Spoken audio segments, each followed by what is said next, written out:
bro, the inevitable has happened. Beltran's out. No surprise that this happened. None. It's not happy about it, but no surprise. You don't have to be surprised to not be pissed. Oh, no, I'm not happy about it. But, And what not really exactly sitting here, being thrilled about it. No, what really, really ticks me off is that the Mets released their statement, and Brody will talk further in less than an hour. You'll hear it here on the Fan, a conference call. Can't wait to hear that. I'm so ecstatic. But in their statement, where they say they mutually agreed to part ways, they say, we believe that Carlos was honest and forthcoming with us. Well, if that's the case, why'd you get rid of him? Right. If he was honest and forthcoming with you, if that's true, if that part of the statement is true, then tell me why. Because he's a distraction? I don't buy it for a second. And I've disagreed with people off air, on air about this. I don't believe this would have been a distraction that was going to last forever. I completely agree. I don't buy it. 100%. Now, unfortunately, I'll never get a chance to be proven right or wrong because the Mets caved in. Because they did what you started saying the last couple of days. You were right when you said, they're going to give in. The avalanche is starting. Yep. People are demanding it. Yep. Oh, Mark Teixeira said something. Yep. Writers are saying something. Uh-oh. Yep. It's over. The integrity of the game. The integrity. Beltran can't lead. Here we go. So you're right. The one area where I would have been okay with the Mets letting him go is if Carlos lied to them. If he wasn't honest and forthcoming, I would understand that. We've talked about that. If someone's interviewing for a job and you find out, a month later, 5 minutes later, they were lying to you, I understand saying, wait a second, I can't trust this guy. But the Mets claim in their statement he was honest and forthcoming. So why was he let go? Why? Carlos really left on his own? I know his statement says that. Of course not. So why'd you get rid of him? You got rid of him because you didn't have the guts as a franchise to stand up and say, we are not going to let Rob Manfred run the New York Mets. They didn't have the guts to say, we're not going to let Mark Teixeira run the New York Mets. They didn't show any guts. And as a Met fan, that is very disappointing. I was never the president of the Carlos Beltran should manage the Mets fan club. We disagreed about it. Right. I'm okay with we both wanted Girardi. I mean, let's be honest about that. I think everybody did. Right. And so I loved Carlos as a baseball player, as a manager. I still have no idea what he's going to be. Still have no idea. But the idea that the New York Mets, led by Jeff Wilpon and Brodie Van Wagenen, let everybody else dictate how they're going to run their organization, that's what ticks me off. That's what annoys me. Whether we're not surprised about it or not doesn't matter. Make the decision on your own.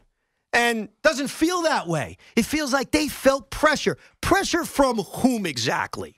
The commissioner who decided to say one player's name in the report and one only? Who would you feel pressure from?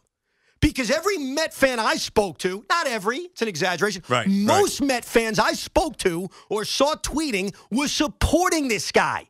They didn't want him gone. They weren't a part of the mob that wanted him out. So why did the Mets have to come to this conclusion? Maybe Brodie will give us an answer at 3, but I don't expect it. I expect a lot of BS at 3. Because the bottom line is they succumb to pressure, and that's what annoys me as a fan. Look, once Beltran's name was out there, let's be honest, and this goes back to the commissioner, once Beltran's name was out there, he was done. He was done. Why? Well, why? Because everything you just said. Because it's the integrity of the game. It's, we can't have this. We can't have this in baseball. I mean, it's what it comes down to. It's all about that. It's all about that. But you can decide to do what you want when you run a team. Bro, I'm with you. I didn't want to see Beltran go. You know that. And I guarantee you, if he was managing the team, by the time we started playing games, nobody was going to care. The Mets were good. They were only going to worry about whether they're winning games or not. That was it. Playing games? By the first week of March, it would have been gone. Yeah. No, I'm with you. It would have been about every other Met issue that they were going to run into. Whether it's a surprise injury to a starting pitcher, whether it's an injury to someone else, whether it's Yoenis Cespedes, who would have been a huge story in spring training, whether it would have been Tim Tebow, who's everybody's obsessed with. There would have been other things. Now, I'm never going to get a chance to be proven right or wrong about this, but I do think that if this organization showed gumption and they showed toughness in doing what they believe, that this too would have passed. But they didn't give it that opportunity, and they let this dangle for a couple of days, and they let MLB Network and the commissioner and former players decide the future of their franchise. Yeah. And the media, too. Let's not, let's be honest about that, too. Some of that is intertwined. Right. MLB Network is the media, and former players are now members of the media. Right. Right, no doubt about it. And Beltran will never manage again. I don't think he will. You think so?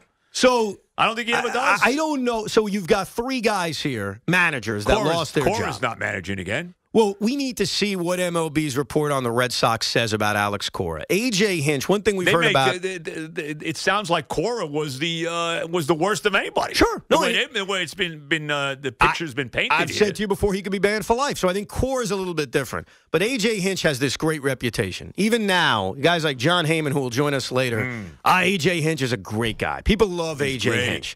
So I think because of that, I think a couple of years down the road, he can get a job. So if I had to guess right now, I think A.J. Hinch could get a job. And also the story came out of A.J. They kind of made, even though they suspended him for a year and they wound up getting fired, there was kind of a soft landing for A.J. Well, yeah. I mean, right? Well, they also... he knew about it. He told them to smash the monitors or whatever he supposedly told them.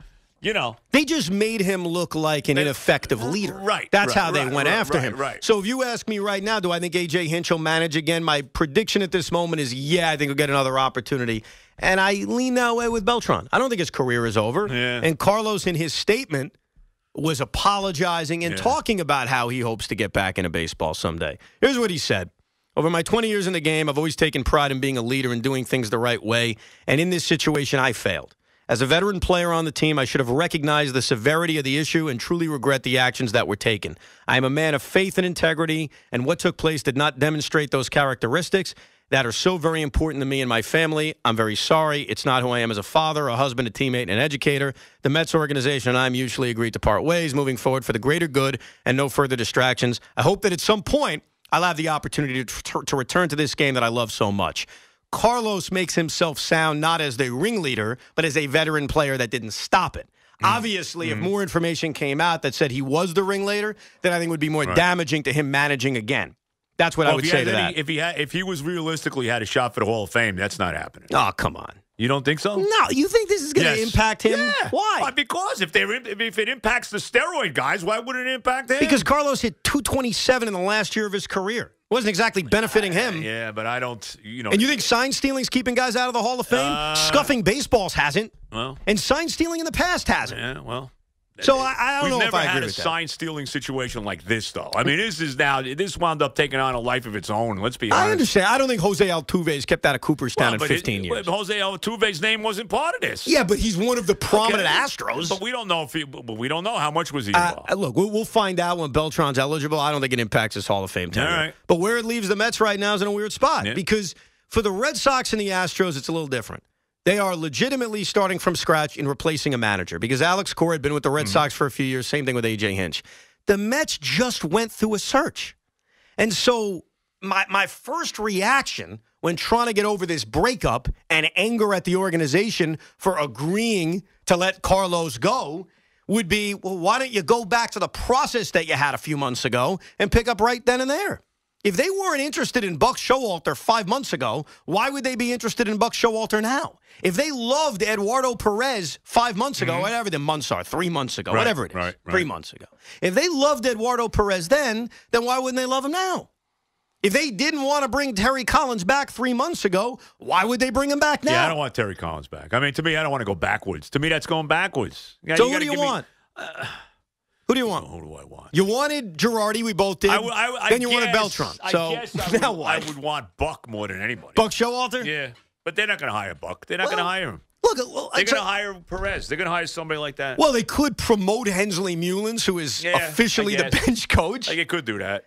And the one thing that I try to tell myself about this whole thing is that it's a manager in baseball. This is not Bill Belichick. This is not a head coach in the NFL. But it's more than just be. But to me, it's more. It's about more than just him being the manager. And manager's not a big deal. We could get a manager in here. Do you know what I mean? It's more than that.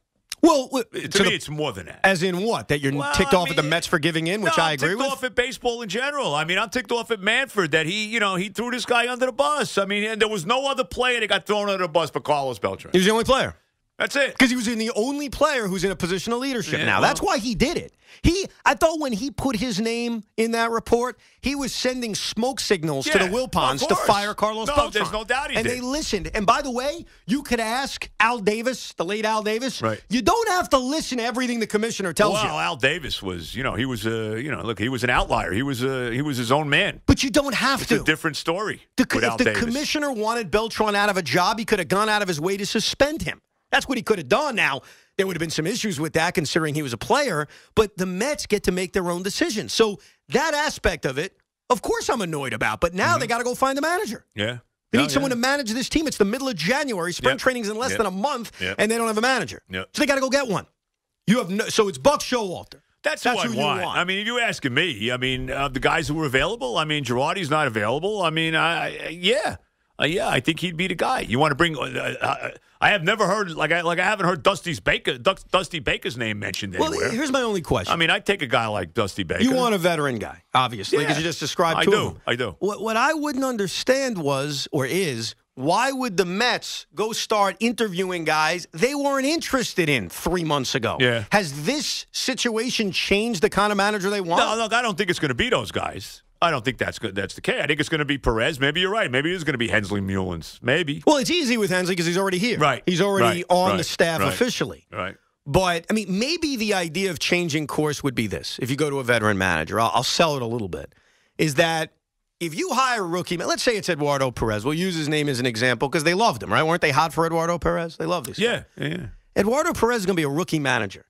Wouldn't you want to give the rookie manager more time than a month to prepare for his first job as manager? That you're basically saying to a guy, and being a rookie manager is tough enough anyway. Ask Mickey Callaway, couldn't get a lineup card together. He screwed it up. So it's difficult being a first-time manager. Gabe Kapler couldn't figure out, I should have a guy warming up in the bullpen before I go to him, right? So it's a confusing job. Very difficult. It's like rocket science.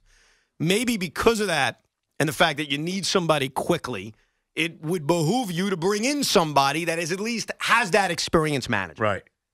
Well, I heard Showalter's name with Houston, right? Didn't I hear that? Yeah. Well, I think Houston and the Red Sox want to change the subject. Right. And so for them, right. I could understand bringing in a veteran guy now to just change the subject completely from the past administration. Carlos Beltran is not a past administration.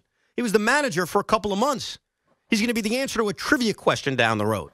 When we talk about all the managers in Met history, do we even count Carlos Beltran? Never managed a game. No. But he was the manager for a few months. Well, it's like Belichick with the Jets. Are we going to count him? No. But Bill was a much shorter period of time. Right. Carlos was the manager for months. We were talking about Carlos the manager. Still never got to manage a game. Never even got to spring training. Nope. But they've got to move fast. They got to have their replacement. But I am very, very disappointed the Mets showed absolutely no guts here, and they allowed former players and the MLB network and public pressure from God knows who to dictate their franchise, and that ticks me off. You can't be surprised, though. I understand, and I'm not happy either. It's not about being surprised. It's about being angry. Yeah. You know what I mean? Am I surprised? I get. You started to sell me on the idea of, yes, this is going to happen. You could see it was going to happen. A couple of my friends in our Met group chat, every 5 minutes saying it's going to happen, it's inevitable. So am I surprised? I guess I'm not surprised, but it doesn't matter if I'm surprised or you're surprised or anyone's surprised. It's the reality. Yeah, well, it's unfortunate. It's very unfortunate. That's for sure. We will hear from Brody at 3. He's going to have a conference call. Current Major League manager, I'll take him, Terry Francona. Yeah, we can ask him. Does he want out of his Cleveland contract? We'll take him with the Mets. I don't think he does. I don't think so either. Terry Francona will join us later. John Heyman's thoughts on all of this. Your calls next. Beningo and Roberts here in the afternoon.